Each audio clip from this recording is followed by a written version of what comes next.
വയനാട്ടിലെ രാഹുൽ ഗാന്ധിയുടെ സ്ഥാനാർത്ഥിത്വം കോൺഗ്രസ് നേതൃത്വത്തിനെതിരെ LDF സ്ഥാനാർത്ഥി ആനി രാജ തുറന്നടിച്ചിരിക്കുന്നു. തെരഞ്ഞെടുപ്പിനെ കോൺഗ്രസ് വളരെ ലാഘവത്തോടെ കണ്ടു എന്നാണ് ആനി രാജയുടെ അഭിപ്രായം. AICCക്ക് ഇക്കാര്യത്തിൽ പിശക് പറ്റിയെന്നും ആനി രാജ 24നോട് പറഞ്ഞു. 24 എക്സ്ക്ലൂസീവ്. അല്ല, ഇടതുപക്ഷ ജനാധിപത്യ മുന്നണി അതിൻ്റെ 20 സീറ്റിലെയും സ്ഥാനാർത്ഥികളെ വളരെ നേരത്തെ തന്നെ പ്രഖ്യാപിച്ചതിൻ്റെ പ്രവർത്തനങ്ങൾ തുടങ്ങിയിരിക്കുകയാണ്. അപ്പോൾ തീർച്ചയായിട്ടും ഇത് ഏറ്റവും നിർണായകമായ ഒരു തെരഞ്ഞെടുപ്പിൽ കോൺഗ്രസ് ഇതിനെ എത്രമാത്രം ലാഘവത്തോടെ കാണുന്നു എന്നുള്ളതിൻ്റെ ഉത്തമ ഉദാഹരണമാണ്. കോൺഗ്രസ് പാർട്ടിയുടെ തന്നെ ഒരു സമുന്നതനായ നേതാവിനെ ഇവിടെ LDFനെതിരെ സ്ഥാനാർത്ഥിയാക്കി കൊണ്ടുവന്നിരിക്കുന്നത്.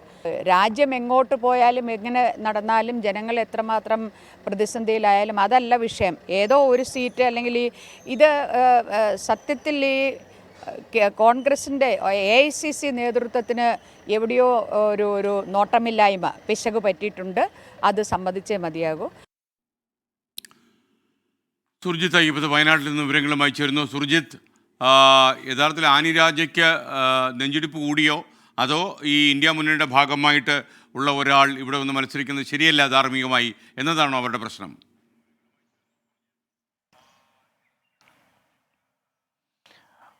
അവരുടെ പ്രശ്നം SKN രണ്ടാമത് സൂചിപ്പിച്ച വിഷയം തന്നെയാണ്. അതായത് ഇന്ത്യ മുന്നണിയുടെ പ്രധാനപ്പെട്ട 2 നേതാക്കൾ, ദേശീയ നേതാക്കൾ, അവർ പരസ്പരം ഏറ്റുമുട്ടുന്നു എന്നുള്ളത് കൊടുക്കുന്ന സന്ദേശം, അതുമായി ബന്ധപ്പെട്ടാണ് അവർ വിമർശന ബുദ്ധിയോടുകൂടി സംസാരിക്കുന്നത്. ഈ നിർണായകമായ തെരഞ്ഞെടുപ്പാണിത്. ഈ തെരഞ്ഞെടുപ്പിനെ എത്രമാത്രം ലാഘവ ബുദ്ധിയോടുകൂടി കോൺഗ്രസ് കാണുന്നു എന്നുള്ളതാണ് പ്രധാനമായും ഉയർന്നു വരുന്ന വിമർശനം. രാജ്യം എങ്ങോട്ട് പോയാലും ഏതു തരത്തിലുള്ള പ്രതിസന്ധി നേരിടുന്ന സാഹചര്യം ഉണ്ടായാലും ഈ ഒരു സീറ്റ് നേടിയാൽ മതി എന്നുള്ള ഒരു ബുദ്ധിയാണ്, അത്തരത്തിൽ ലക്ഷ്യമാണ് AICCക്ക് ഉള്ളത് എന്നുള്ളതാണ് പറയുന്നത്.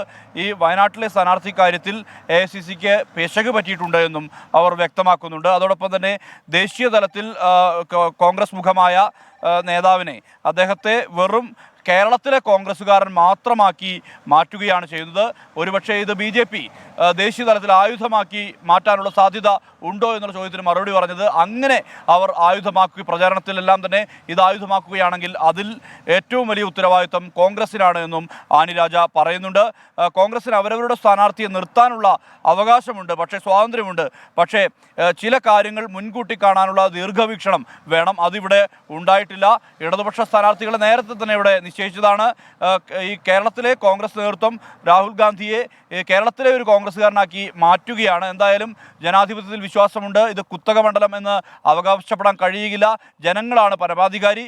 അതുകൊണ്ട് തന്നെ ജനങ്ങൾ തന്നോടൊപ്പം ഉണ്ട് എന്നുള്ള പ്രതീക്ഷ കൂടി ആനി രാജ പങ്കുവെക്കുന്നുണ്ട്. SKN. Okay, thank U.